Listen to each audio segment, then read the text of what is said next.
வளர்ச்சி, வணிகம் என்ற பெயரில் பள்ளிக்கரணை சதுப்பு நிலம் சூறையாடப்படுவதை அனுமதிக்க கூடாது என பாமக தலைவர் அன்புமணி ராமதாஸ் வலியுறுத்தியுள்ளார். பள்ளிக்கரணை சதுப்பு நிலத்தின் எல்லைகளை வரையறுத்து அறிவிக்கை செய்ய வேண்டும் என்றும் தமிழக அரசை அவர் கேட்டுக் கொண்டுள்ளார். பாமக தலைவர் அன்புமணி ராமதாஸ் விடுத்துள்ள அறிக்கையில், சென்னை பள்ளிக்கரணை சதுப்பு நிலத்தை சுற்றிலும் 1 கிலோமீட்டர் தொலைவுக்கு புதிய கட்டுமானங்களை மேற்கொள்ள பசுமை தீர்ப்பாயம் ஆணையிட்டிருப்பதால் 72,000 கோடி ரூபாய் அளவுக்கு பொருளாதார நடவடிக்கைகள் முடங்கி கிடப்பதாகவும், அந்த தடையை அரசு நீக்க வேண்டும் என்றும் கிரெடாய் எனப்படும் ரியல் எஸ்டேட் சங்கங்களின் கூட்டமைப்பு வலியுறுத்தியுள்ளதாக கூறியுள்ளார். பொருளாதாரம் என்ற இனிப்பு பூசி முன்வைக்கப்பட்டுள்ள சுற்றுச்சூழலை சூறையாடக்கூடிய இந்த நச்சு கோரிக்கை மிகவும் ஆபத்தானதும் கண்டிக்கத்தக்கதுமாகும் என அவர் தெரிவித்துள்ளார். பள்ளிக்கரணையை ஒட்டிய பகுதிகளில் சதுப்பு நிலங்களும் சுற்றுச்சூழலும் பாதுகாக்கப்பட வேண்டுமா அல்லது அடுக்குமாடி வீடுகளை கட்டி பொருளாதார நடவடிக்கைகளை பெருக்க வேண்டுமா என்று கேட்டால் முதல் வாய்ப்பைத்தான் தேர்ந்தெடுக்க வேண்டும். பள்ளிக்கரணை சதுப்பு நிலம் என்பது இப்போதுள்ள வெறும் 1725 ஏக்கர் சார்ந்த ஒன்றல்ல.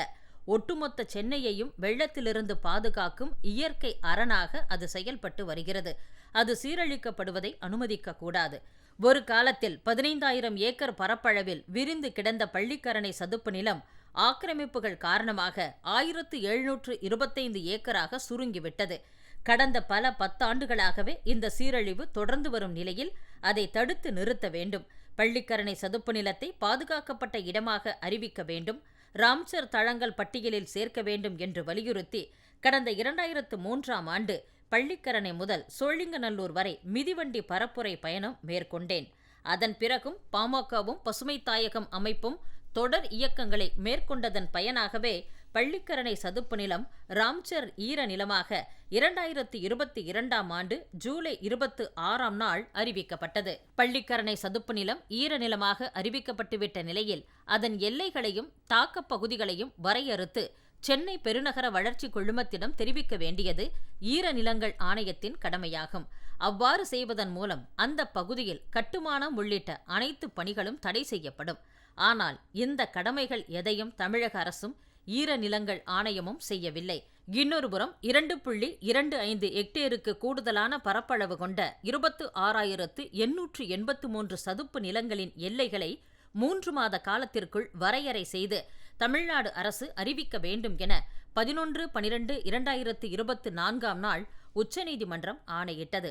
அந்த ஆணையையும் அரசு செயல்படுத்தவில்லை.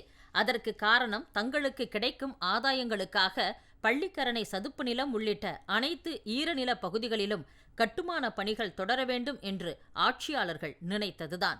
அதனால்தான் பள்ளிக்கரணை சதுப்பு நில பகுதியில் 2,000 கோடி ரூபாய் செலவில் அடுக்குமாடி குடியிருப்புகளை கட்டுவதற்கு தனியார் நிறுவனத்திற்கு திமுக அரசு அனுமதி அளித்தது.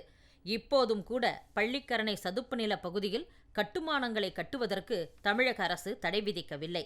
மாறாக இயற்கை ஆர்வலர்கள் தொடர்ந்த வழக்கில் தென்னிந்திய பசுமை தீர்ப்பாயம்தான் இந்த தடையை விதித்திருக்கிறது. பொருளாதார நடவடிக்கை என்ற பெயரில் கட்டுமான நிறுவனங்கள் மேற்கொள்ளும் சதித்திட்டத்திற்கு தமிழக அரசு இரையாகிவிடக்கூடாது. எத்தனை அழுத்தங்கள் வந்தாலும் பள்ளிக்கரணை சதுப்பு நிலத்தை எந்த பாதிப்பும் இல்லாமல் தமிழக அரசு பாதுகாக்க வேண்டும். பள்ளிக்கரணை சதுப்பு நிலமும் சென்னை மற்றும் தமிழ்நாட்டில் உள்ள ஈர நிலங்களும் இயற்கை நமக்கு அளித்த கொடையாகும். பல 10 ஆண்டுகளுக்கு முன்பு வரை சென்னை வெள்ளத்தால் பெரிய அளவில் பாதிக்கப்படாமல் இருந்ததற்கு காரணம் பள்ளிக்கரணை சதுப்பு நிலங்கள் மிகச்சிறந்த வடிகாலாக திகழ்ந்ததுதான். அதை பாதுகாப்பதற்கு பதிலாக ஆக்கிரமிக்க அனுமதித்ததால்தான் வெள்ளத்தில் சென்னை கடுமையாக பாதிக்கப்பட்டது. எவ்வளவு வெள்ளம் வந்தாலும் அதை முழுமையாக ஈர்த்து கொள்ளும் திறன் பள்ளிக்கரணை சதுப்பு நிலத்திற்கு உண்டு. அதை பாதுகாக்க வேண்டும். பள்ளிக்கரணை சதுப்பு நிலத்திற்கு இன்னொரு பெருமையும் உண்டு. அது சிறந்த பறவைகள் வாழிடமாகவும் திகழ்கிறது. பள்ளிக்கரணை மற்றும் பெரும்பாக்கம் சதுப்பு நிலத்தில் சுற்றுச்சூழல் மாசு, ஒலி மாசு ஆகிய அனைத்து தீமைகளும் இருந்தாலும் கூட அவற்றை சகித்து கொண்டு 115 வகை பறவைகள் லட்சக்கணக்கில் இந்த சதுப்பு நிலங்களுக்கு வலசை வந்து செல்கின்றன. அது மட்டுமின்றி 46 வகையான மீன்கள், 5 வகை ஒட்டு மீன்கள், 21 ஊர்வன வகைகள் ஆகியவையும் பள்ளிக்கரணை சதுப்பு நிலத்தில் வாழ்கின்றன. வணிகம் என்ற பெயரில் இவற்றை அழிக்க அனுமதிக்க கூடாது. பள்ளிக்கரணை சதுப்பு நிலத்தில் எஞ்சியிருக்கும் பகுதிகளை பாதுகாப்பது மட்டுமின்றி ஏற்கனவே ஆக்கிரமிக்கப்பட்ட பகுதிகளையும் மீட்டெடுக்க வேண்டும். என்ன விலை கொடுத்தாலும் பள்ளிக்கரணை சதுப்பு நிலத்தை பாதுகாத்தே தீர வேண்டும். அதற்கான நடவடிக்கைகளின் முதல் கட்டமாக தமிழ்நாடு அரசின் சதுப்பு நிலங்கள் விதிகளின்படி பள்ளிக்கரணை சதுப்பு நிலத்தின் எல்லைகளை வரையறுத்து அறிவிக்கை செய்ய வேண்டும். அது மட்டுமின்றி அதை சென்னை 2வது பெருந்திட்டத்தில் சேர்க்க வேண்டும். அதன் மூலம் அப்பகுதியில் நிகழ்த்தப்படும் கட்டுமானங்களையும் ஆக்கிரமிப்புகளையும் தடுக்க வேண்டும். மேலும் உச்சநீதிமன்றம் ஆணையிட்டவாறு தமிழ்நாட்டில் உள்ள 26,883 சதுப்பு நிலங்களின் எல்லைகளையும் வரையறுத்து அறிவிக்கை செய்ய வேண்டும் என்று அன்புமணி ராமதாஸ் வலியுறுத்தியுள்ளார்.